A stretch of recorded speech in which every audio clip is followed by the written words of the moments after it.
Hi everyone, welcome to the Navigant Credit Union Broadcast Center. I'm GoLocal News editor Kate Nagel. Thanks for tuning in for the Noontime Friday show as we get your weekend started early here. And as we do most Fridays, kick off with former state representative, former Deputy Secretary of State, now heads up Stages of Freedom, Ray Rickman, to give us Big View. Thank you, Kate. Every week I have the same problem. I have 10 issues I want to talk about, and always in the top 2 or 3 is Donald Trump. And I just don't want to talk about Donald Trump. He takes too much of my day. I go home and I watch cable, and there he is doing something bad. And unlike Nixon or unlike George Bush II, they would do something bad every 10 days. He does something bad every 10 hours. It's like unbelievable. And sometimes the bads are so bad, but the public barely notices because they're still stuck with whatever went on yesterday, criminal acts and the like. So what did he do bad just now? In South Africa, the government has decided that they are going to take unused land from white residents, citizens of South Africa, or white, are 8% of the population, and they own 90% of the farmland. 90%. And let me be candid, because someone will do their little research and say, they only own 70% of the farms. Well, you can own 70% of the farms, and you own all the big farms, so you own 90% of all the farmland.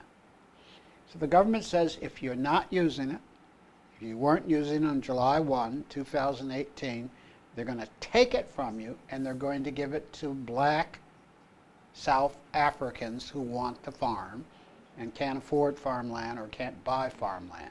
It's very hard to buy farmland in South Africa because, surprise, surprise, the white owners will not sell it to black people. Now, by the way, in South Africa, some people have been farmers for 150 years. So it's not as if there's a piece of farmland for sale in your region every day. It generally isn't. So it's a tough kind of environment to get yourself a piece of land. The estimate is 7 to 18% of farmland owned by whites is not farmed. And so that is what the government will be taking and giving to blacks to farm. Now, let me go back for a history lesson for you. The white folks show up from Europe and they take all the farmland in South Africa from black people, and they take land that has not been farmed. This has been going on for 200 years. And stopped in 1988. They just took it. Less than 1% of farmland was paid for. Now, Americans, you know the story. It's the same as what Europeans did to Native Americans in America. Just took their land. Took Cape Cod, okay? So, we have exceptions. Roger Williams bought a little land. Donald Trump says that this is one of the worst things in the history of the world, and that white farmers are being killed. Well, as you probably know, South Africa has a pretty bad murder rate, and 18,000 people last year killed in that country. So the murder rate's right up there. It's the 3rd worst in the world. I put this in writing so that I would not mess up. Of the 18,000 people killed, 47 were white farmers, and not necessarily the owners. And in more than half the cases, it's unclear who killed who. So someone white could have killed half the... People have disputes. They have disputes with their neighbors or with someone they owe money. And in South Africa, it's like the old West in America. You better be careful who you get in a fight with, because sometimes people bring a gun to a fist fight. Donald Trump should be ashamed of himself. And again, the whole world is watching as he's telling a lie, accusing the government of South Africa of doing something horrendous when in fact they're doing something rather moderate.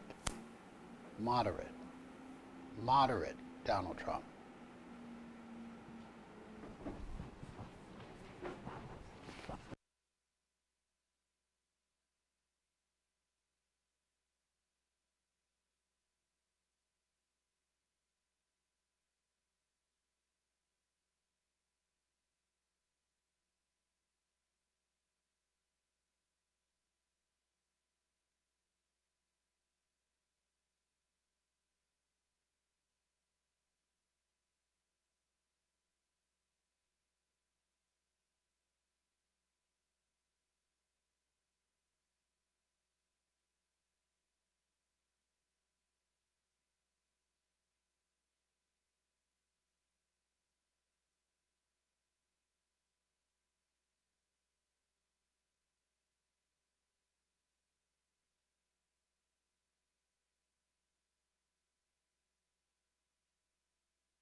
Hi everyone, welcome back to the Navigant Credit Union Broadcast Center. I'm GoLocal News editor Kate Nagel. Thanks for tuning in for the noontime show. Would like to thank Ray Rickman for coming in to give his big view. And I'd like to welcome my next guest here into the studio, Roseanne Sedoya Materia. Thank you for joining us today. Thanks for having me, Kate. You've got your book as a survivor of the Boston Marathon bombing. Perfect Strangers, Friendship, Strength, and Recovery After Boston's Worst Day. You go around talking about the book, you're a motivational speaker, you also have RoboStrong. You've got so much going on, turning such a tragedy into such positivity and inspiration for others. Let's go back to that day. Let's go through what you have been through and everything you've written about and where your life is 5 years later, which I never could have imagined. Never could have imagined where I am today. So, you know, back on April 15, 2013, I was doing something that I'd always done year after year going into the Boston Marathon.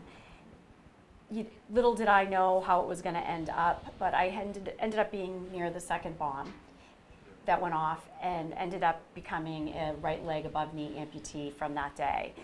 The further we get away from it, the further in my mind it never really happened, although I live with it every day with my prosthesis. It's one of those things that you're lucky that your brain lets you forget what happened. But it was an awful, crazy day.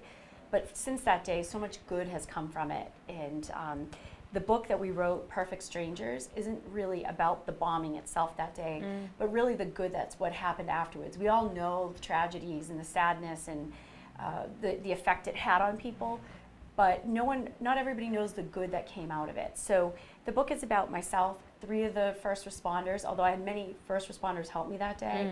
3 of them I forged this really tight bond with, and 1 I ended up marrying.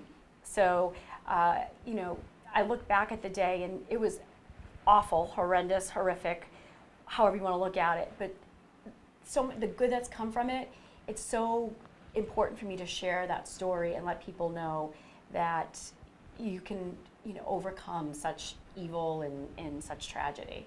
So when in the process of recovery, Roseanne, did you think to yourself, I want to tell my story, I need to tell my story?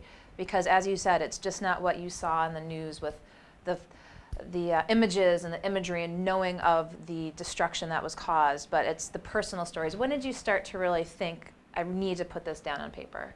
It took some time. In the beginning, I think we were all thrown into the public limelight, and somewhere along the way I just figured I would go with it. I also feel as though that it was very therapeutic for me to talk about it. I think mentally that's why I've had an easier time with recovery mentally, because I did speak about it all the time. I still don't really understand what happened that day, why it happened, whatever, but the more I talk about it, the easier it is for me to not dwell on it and think of all the good.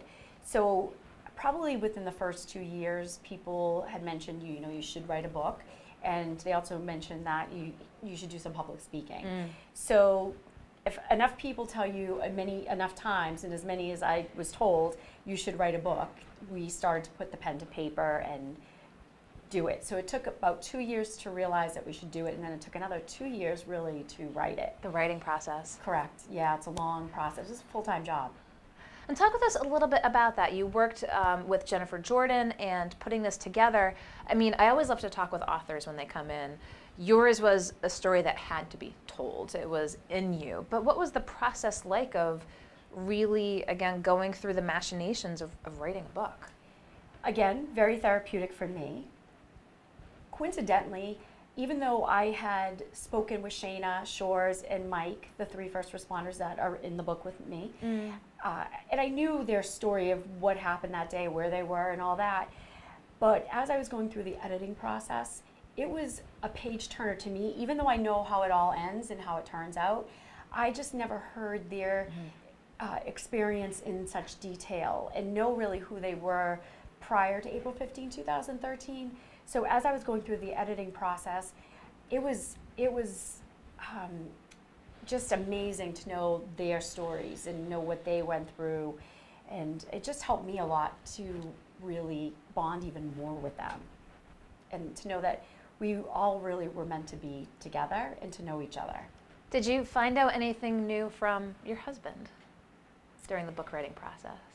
Or because he's your husband, you feel like you got it all from him? Well, you know, we had a lot of time to spend together because he did help in the beginning with taking me to different appointments and things like that.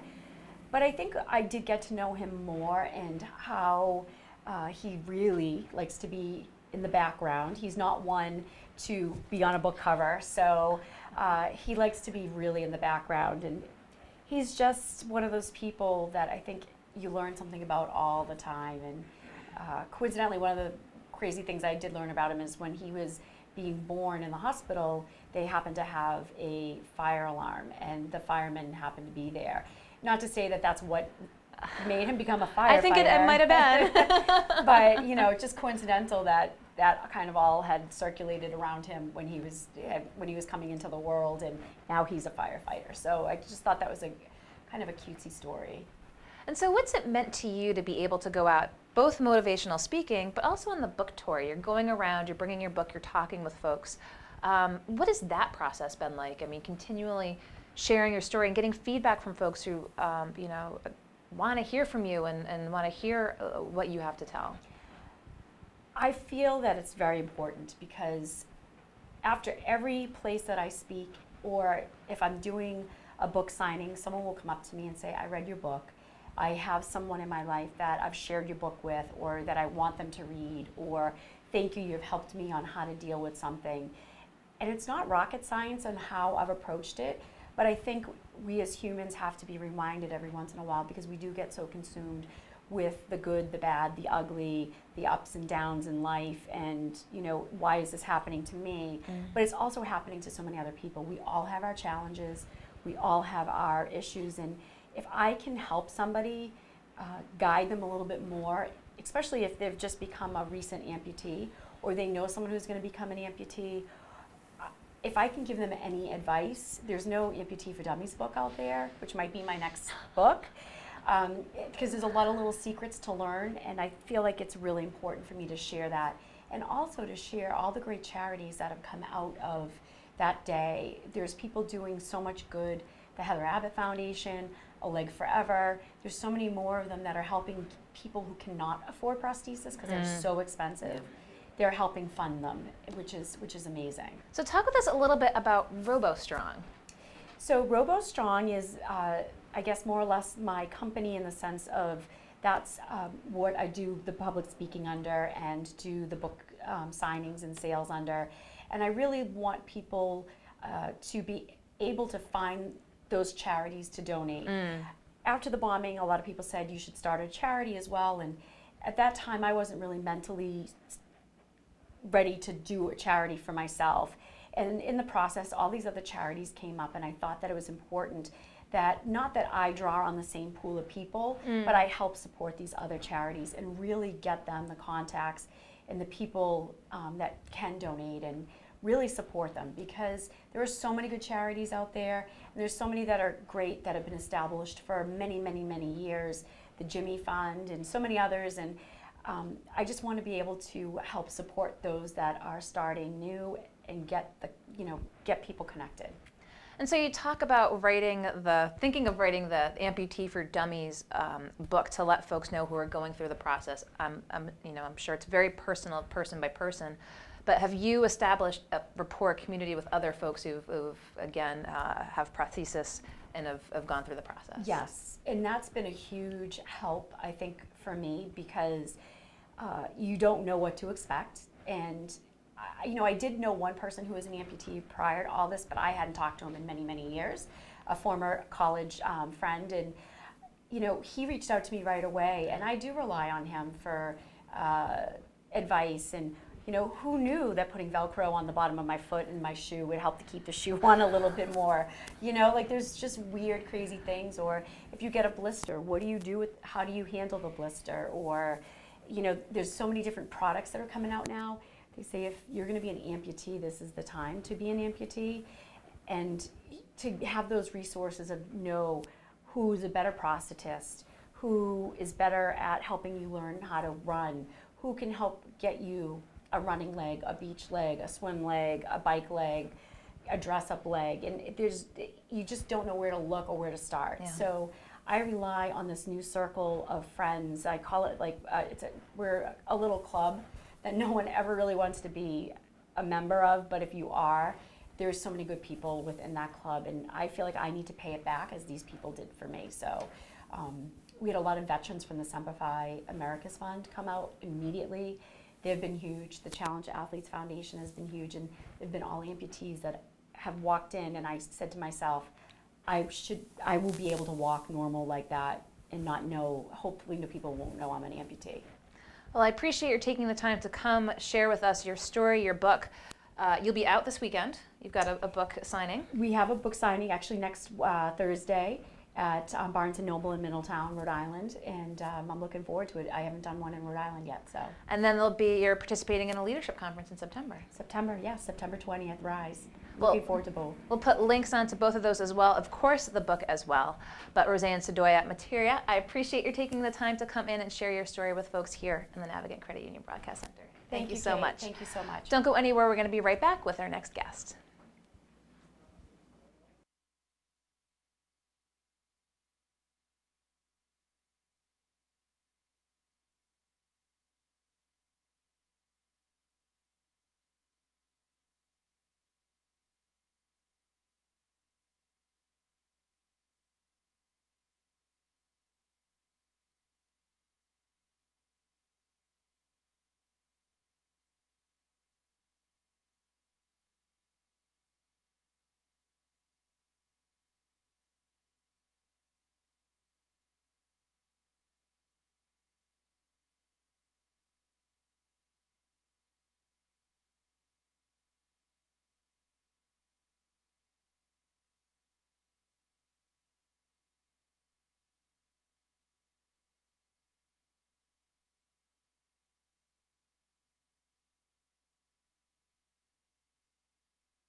Hi everyone, welcome back to the Navigant Credit Union Broadcast Center. I'm GoLocal News editor Kate Nagel. Thanks for joining us for the noontime show.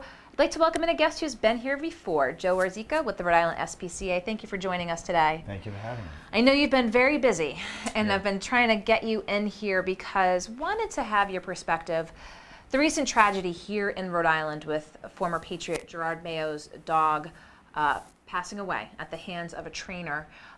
You're in the world of the SPCA and animal safety, animal welfare. I think the story really shook people to know if this can happen to him, it can happen to anyone. So I wanted to have you in today with the topic of how you can keep your pet as safe as possible with such things as boarding and training. So let's start on the training side of things, because this apparently is what transpired. You've got a dog, there's different breeds, there's different approaches. If you decide that you want to get some training and send your dog to someone, let's just start with the first steps as to identifying the best type of training for your dog. Sure. So, I mean, you certainly have to do your due diligence. I think a lot of people nowadays resort to the internet for everything, and they, base their decision on reviews. I would caution people on that because, some of the issues we've had have been with places that have gotten really good online reviews. I think the best thing you can do is personal reference, talk to other people who own animals. Call us. We get calls all the time from people who are looking into boarding their dog, training their dog, and ask us for our input. We can at least let them know if we've heard anything good, bad, or indifferent. Trust the people, trust the organizations that deal in animal welfare. Trust your friends that have pets that have used trainers before. Word of mouth, I think, is really the best way to go. And do training methods really vary depending on the breed? Because there's a variety of training methods, and some that folks brought to our attention after this that could be more questionable than others. So let's talk perhaps about breed-dependent training. Is that really such a thing? Is there different approaches, or is there really kind of best practices for all dogs? I'm not a trainer, but what I can tell you is I think best practices for all dogs will generally work. There are different methods of training out there. We promote anything using positive reinforcement. What we caution people against is, there are certain training methods that use, more of a negative reinforcement, punishing the dog for a bad behavior versus rewarding the dog for a good behavior. So I would always suggest looking for a trainer. That's the question you want to ask, is what type of training methods do you use? And you want to be sure they're using positive reinforcement. The negative reinforcement just can create, a whole host of additional behavioral problems down the road. And are there any flags to look for? I'm sure Gerard Mayo never anticipated this happening. Things happen with people, things happen with dogs, overheating, and other situations. But I mean, what bottom line should we really be looking for to keep your animal safe? I think there's an underlying issue here, in the state, and I don't know about other states, but again, the Mayo family went online, they selected a place based on a review. The organization had trained dogs for other famous people before. In the state of Rhode Island, there are currently no requirements to be a trainer, so you don't have to be licensed. There's no oversight or regulation, and I think that's the bigger issue. And we've already started to address that. We've already had some conversations about legislation for next year, because I think this brought light to the fact that we really need to have some regulation and oversight over people who are taking in people's pets. That's a huge responsibility and a huge liability, and there needs to be some, training or regulation that goes along with it. Do you know, I know you're focused here in Rhode Island, do other states do that, have a better sort of oversight structure? We're just starting to look into that now, and this is kind of similar to an issue we had last year when we were talking about groomers. We had a rash of incidents that happened with people bringing their dogs to groomers, and it brought light to the fact that in Rhode Island you don't have to be licensed to be a groomer, and I think it's very similar. So we're going to look at other states, see what they do, try to come up with some best practices, and really look towards some legislation for next year. And does the same hold true for boarders? Say you just want to put your dog someplace safe when you go away as well, kind of same approach to finding out where to board your dog. Should you, tour the entire facility, really take your time and see if this is the best fit for your dog? Yes. I don't think you can do enough research. Visit the place, maybe talk to other people who have used it if they're willing to give out a reference if you don't know someone that's used that place before. As far as regulation, boarding is a little bit different. So in Rhode Island, if you're boarding, you do have to be licensed. If you're training, you don't. And if you're boarding and training, you don't. So it's kind of a weird loophole there that, again, we're going to address because this situation brought light to it. But sure, visit the place, talk to people, and reviews are good, but I just wouldn't, base your decision on online reviews. On reviews alone. Yeah. And so after this happened, when I reached out, you said, gosh, Kate, I'm just so busy. So talk with us from the SPCA perspective. What are you seeing out there right now? What is keeping you on the streets and keeping animals safe?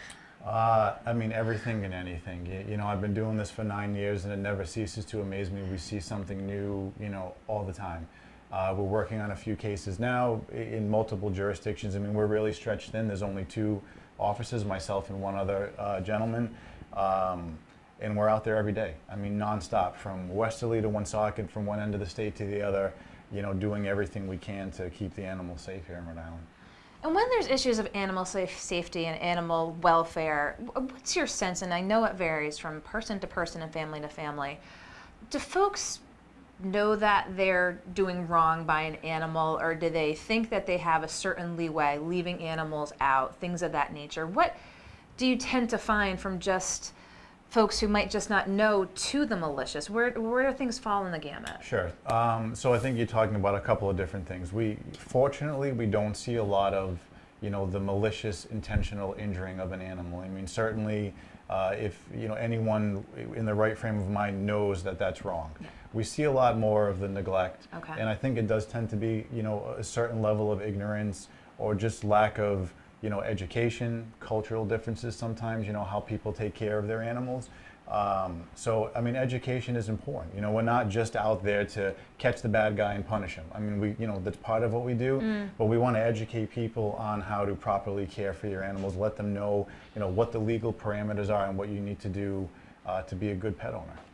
And where do you find, you know, when you have issues of neglect or kind of borders on the mistreatment, the rights of the owner versus the rights of the animal? Is that always sort of that fine line as to if an animal should be staying in the current environment that it's in? Sure. I mean, it's always a struggle.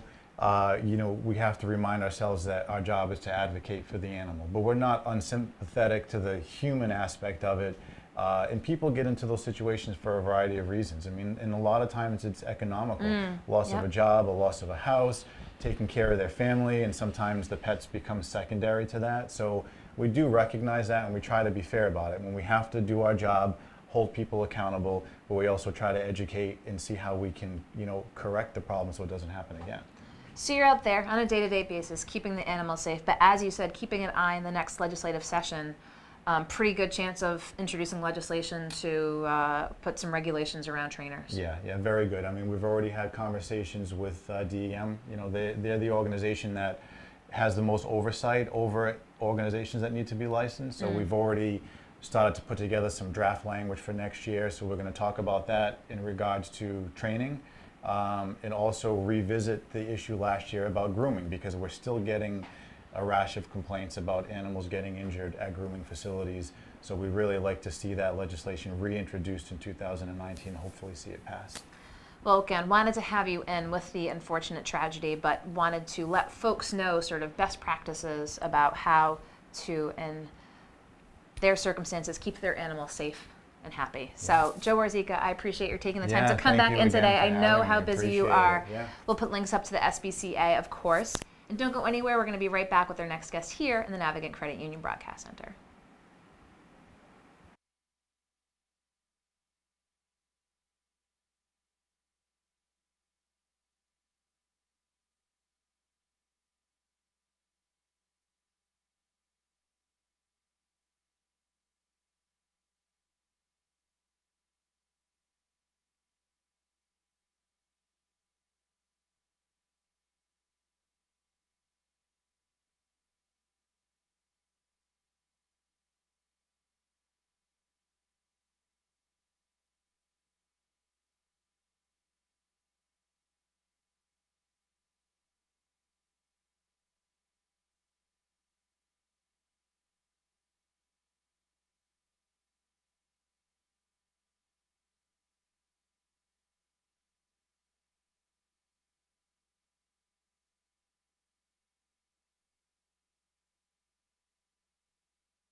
Hi everyone, welcome back to the Navigant Credit Union Broadcast Center. I'm GoLocal News editor Kate Nagel.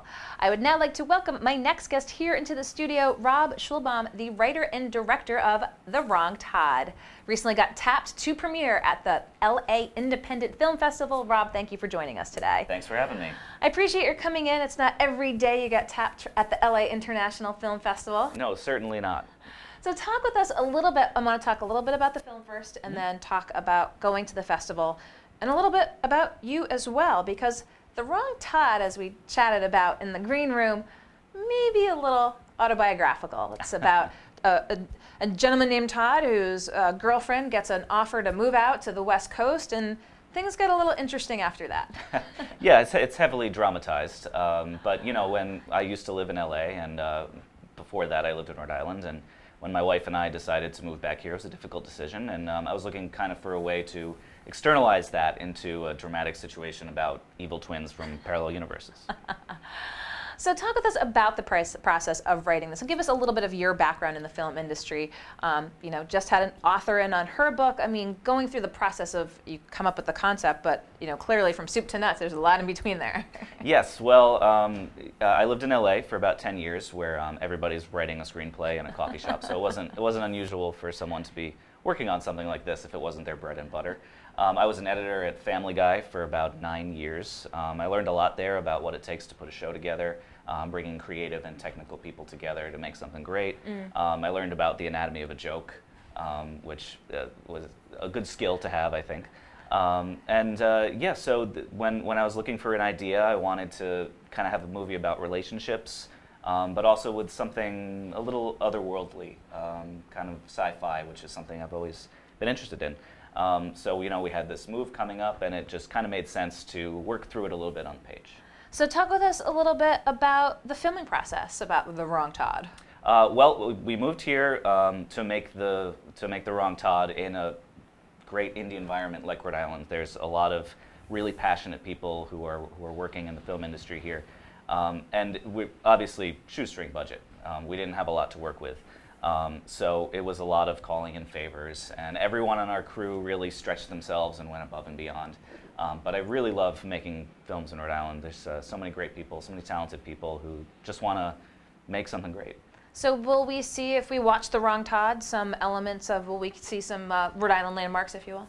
Yeah, I tried to incorporate, you know, the skyline. You'll see some of the downtown Providence buildings. I love Family Guy. Yeah, just a touch. You know, as an independent film, we didn't have a lot of resources, big crowds, or anything like that. So, but yeah, we tried to make Rhode Island a character a little bit in the film. So talk with folks about making an independent film, and then, you know, the next steps, looking for distribution, looking to get it screened places. You know, once you have that film ready to go, you know, where did you submit it? And tell us about hearing back from LA. Yeah, well, it's been a learning experience for all of us, but you know, the job number one was to get the movie finished, which we did we finished shooting at the end of 2016. And then it was a long editorial process of just making sure we had the best takes and doing visual effects and putting music cues in. At that point, you just blast it out wherever you can. You know, you start with a list of your top festivals. One of our great producer, Anthony Ambrosino, who's kind of a local film legend, he knows exactly what to do, where to go. So we applied to, you know, the best ones we thought we'd be a good fit for. And right off the bat, we got into Los Angeles Film Festival. So we were pretty excited about that. And now from here, once that kind of opens the door, people are now aware of the film, interested in where it goes, and from there we can start doing regional premieres, something local. And yeah, hopefully over the next year we make, you know, 6 or 7 stops and find a distributor. Excellent. Now, have you done the festival circuit before? I have done. I've gone to festivals as parts of other people's films, as an editor. This is the first time where it's kind of my name at the top of the credits. So yeah, it's a little bit of a different beast when you're in charge of it, I guess. So what's it like to be at a festival? There's other films there, there's screenings. As you said, you are networking. I mean, what is it really like to be at that? I mean, as you said, you've been with other productions, but people are going to be coming up to you now. So, I mean, what is it like? Well, I mean, that's the hope. And every festival is a different animal. I have high hopes that LA Film Festival is the kind where movies get seen. You know, distributors will go there. It's right in their hometown, where most distributors are located. But yeah, I mean, at its most base level, it's just a bunch of filmmakers coming together, sharing their films. There's lots of great panel discussions and meet and greets and things like that. And I think it's just kind of a way to meet your peers and see what everyone else is up to. So The Wrong Todd going out to the LA Independent Film Festival, I mean, is this the baby right now? I know folks always ask what's next, but I mean, this clearly is your focus right now. Yeah, I've been told on a number of occasions that, you know, once you get a film into a festival, you better have the next one ready. You know, you really can't stop. You got to keep that momentum going. So are you? Do you have something in the hopper? I do. But it's, yeah, my goal right now, it's get to the festival, get it seen, and then I hope somebody asks me what I have next. And then you'll fill them in. Yes, Being a little yeah. coy here. We might have to drag you back into the studio for the wrong Todd. How many days will you be out there for, do you think? We're going for the whole run of it, Yeah. which is about 10 days. You know, we want to take full advantage and be present and meet everyone we can, and yeah, learn as much as we can. And will you have to watch the film, The Wrong Todd, to find out which the good or the evil Todd wins out? Of course. I think you'll find that there's some nuances too, some things you didn't expect. Well, I appreciate you taking the time to come in. We love talking with filmmakers here in the studio and wish you all the best out at the LA Independent Film Festival. Rob Schulbaum, thank you so much for taking the time to come in today. Thanks for having me. We'll provide all the links to the movie and to Rob as well. Don't go anywhere. We're going to be back here to wrap up in just one moment.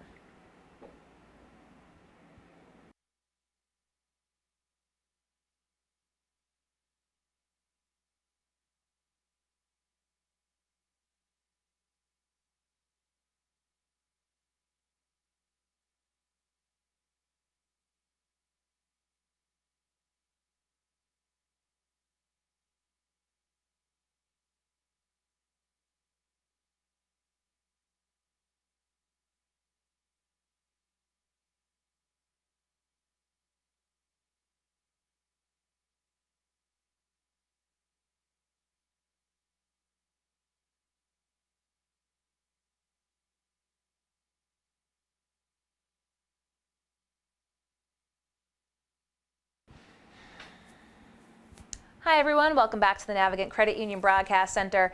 Thanks for tuning in to the noontime show today. We had a good one for you. Kicked off with Ray Rickman, the former state representative, Deputy Secretary of State, now heads up Stages of Freedom to give his big view. Roseanne Stodoia Materia, who is a Boston Marathon bombing survivor. Her book, Perfect Strangers, Friendship, Strength, and Recovery After Boston's Worst Day. She's a motivational speaker under her Robo Strong company, told us what it's like to go out, tell folks what it's like to be an amputee, and encourage people to move past any hardships that they have. Appreciate her taking the time to come in. Joe Warzika with the Rhode Island SPCA, with the recent case with Gerard Mayo's dog passing away at the hands of a trainer, wanted to have him in to talk about best practices to keep your animal safe, whether it's from a training or boarding standpoint.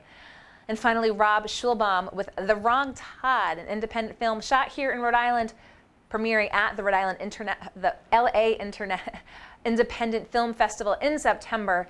Appreciate his taking the time to come in here to talk about the film and what he envisions are next steps. So thank you for tuning in. Be sure to check out GoLocalProv.com over the weekend. Check us out on Facebook. We'll be back here in studio on Monday for Business Monday with Josh Fenton. I'm GoLocal News Editor Kate Nagel.